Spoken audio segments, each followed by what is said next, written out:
আমরা রৈখিক বেগ এবং কৌণিক বেগের মধ্যে সম্পর্ক এখানে আলোচনা করব।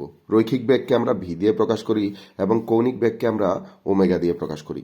ভি এবং ওমেগা এর মধ্যে সম্পর্ক ডেরিভেশন করার আগে আমরা যদি বলি, আমরা রৈখিক সরণ এবং কৌণিক সরণের মধ্যে সম্পর্ক দেখছি, যেটা কি ছিল, যে theta is equal to S divided by R. এই সম্পর্কটা যদি আমরা মনে রাখতে পারি তাহলে মূলত আমরা বেগের সম্পর্ক এখান থেকেই পেয়ে যাব। কিভাবে? দেখো, রৈখিক সরণকে ব্যাসার্ধ দিয়ে ভাগ করলে আমরা কৌণিক সরণ পাই।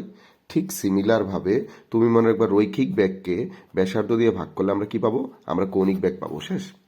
এটাই আমাদের রৈখিক এবং কৌণিকের মধ্যে সম্পর্ক। সুতরাং এখান থেকে আমরা কি লিখতে পারি?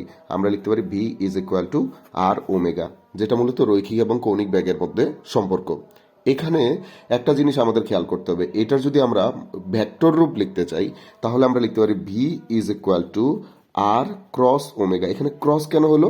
দেখো, ব্যাসার্ধ ভেক্টর এবং কৌণিক বেগের যে ভেক্টর আছে তাদের ক্রস গুণফল একটা কি হবে? ভেক্টর রাশি হবে, যেটা আমাদের রৈখিক বেগ বোঝায়। তার মানে যদি তোমাকে বলে ভেক্টর রূপ লিখো, তাহলে ভেক্টর রূপ মূলত কি হবে? যে রৈখিক vector V is equal to R cross omega.